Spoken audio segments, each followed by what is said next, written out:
Sinta aí que essa história é simplesmente demais. A gente vai mergulhar a fundo numa saga épica para entender como uma terra cheia de florestas e rios se transformou num dos maiores impérios que o mundo já viu. Essa é a história da Rússia. A pergunta que vai guiar a gente nessa jornada é essa: como é que um monte de povos espalhados, sem um governo central, deu origem à nação com o maior território do planeta? A resposta, olha, envolve vikings, mongóis, czares e até revoluções. Ok, vamos começar do começo, certo?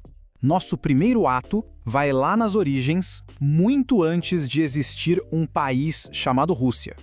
Então, antes de tudo, o que a gente tinha naquela vasta planície do leste europeu eram os eslavos. Eles não formavam um reino, nada disso, eram clãs, famílias que viviam da terra e do comércio que rolava pelos rios. Era um mundo, sabe, bem descentralizado, esperando por alguma força para unir tudo aquilo. E essa força unificadora chegou de barco. Veio lá da Escandinávia. Eram guerreiros e comerciantes conhecidos como varegues, ou Rus. E eles iam mudar o destino daquela terra para sempre. E é aqui que a mágica acontece. A fusão desses dois povos criou o primeiro estado. Liderados por um chefe viking chamado Rurik, os Rus se misturaram com os eslavos e fundaram a Rus de Kiev. E olha que legal, o próprio nome Rússia nasceu dessa união, veio dos Rus. Mas o Estado precisa de mais do que só poder e comércio, né? Precisa de uma identidade, de uma alma. E essa alma seria forjada por uma única e poderosa decisão lá no ano de 988. O príncipe Vladimir I decide adotar o cristianismo ortodoxo, que vinha de Bizâncio. E, gente, isso não foi só uma conversão religiosa. Foi uma revolução cultural completa. Com a fé veio o alfabeto cirílico, as primeiras leis escritas e uma conexão direta com um dos maiores impérios da época. A identidade russa estava começando a nascer ali. Mas essa jovem nação estava prestes a enfrentar seu maior desafio.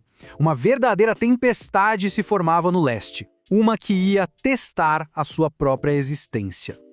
Os exércitos da Horda de Ouro, o império fundado pelos descendentes de Genghis Khan, simplesmente varreram tudo. Em 1240, a capital, Kiev, que era super próspera, foi totalmente arrasada. A Era de Ouro da Rus de Kiev chegava a um fim brutal. E a dominação mongol não foi uma coisinha rápida, não. Foram 250 anos. Pensa nisso, gerações e gerações vivendo sob o controle da Horda de Ouro. Foi um período de humilhação, de pagar tributos pesadíssimos e de muita violência.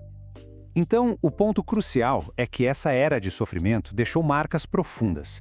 Ela acabou forjando um espírito militarista, uma cultura de resistência e, mais importante de tudo, a convicção de que só um poder forte e centralizado poderia garantir a sobrevivência da nação. Foi uma lição brutal que os futuros czares jamais esqueceriam. E das cinzas da velha capital, uma nova cidade, que antes era pequena e até insignificante, começou a ganhar poder. Moscou se tornou o centro da resistência e da esperança de um novo começo. Agora a gente vai para o nosso terceiro ato e vamos ver como esse pequeno principado se tornou o coração de um novo e poderoso império. A libertação foi um processo longo, liderado por figuras heróicas. Primeiro veio Dmitri Donskoy, que mostrou para todo mundo que os mongóis podiam sim ser derrotados. E depois veio Ivan III, o Grande, que em 1480 finalmente quebrou o domínio mongol de vez e unificou as terras russas sob a liderança de Moscou. E com a liberdade veio uma nova ambição. Ivan III adotou o título de Tsar, que é uma adaptação russa de César como imperador romano. A mensagem era bem clara: Moscou não era mais um servo, mas sim o herdeiro de Roma e Bizâncio. Um novo império estava nascendo. E assim a gente entra na Era dos Czares, um período de expansão implacável, de poder absoluto e da transformação da Rússia em um gigante global. O primeiro a ser coroado oficialmente como Tsar foi Ivan IV, mais conhecido como o Terrível. E olha, o apelido faz todo sentido.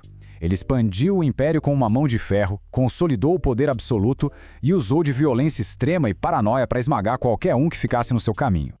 Sob os czares, a Rússia começou sua marcha implacável para o leste. O processo foi bem metódico. Primeiro unificar o centro do país, depois avançar sobre a imensidão da Sibéria, até finalmente chegar às costas do Oceano Pacífico. Foi basicamente assim que a Rússia se tornou o maior país do mundo. Mas a expansão não era só de terra. Pedro o Grande olhou para o oeste e decidiu modernizar a Rússia, nem que fosse na marra. Ele criou uma marinha do zero, reformou o exército e construiu uma nova capital, São Petersburgo, para ser a sua janela para a Europa. E depois de Pedro veio Catarina, a Grande.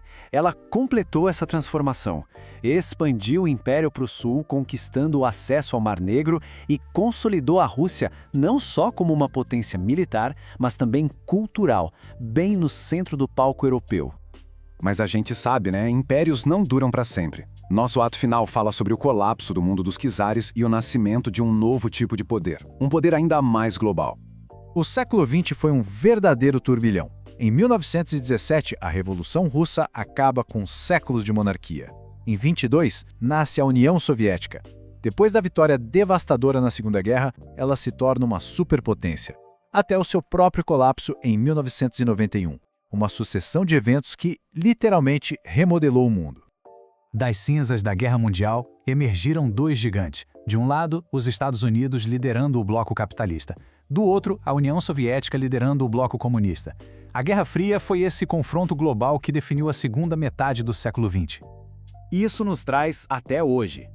A história russa é um ciclo de colapso e construção, de isolamento e expansão, de um império czarista para uma superpotência soviética.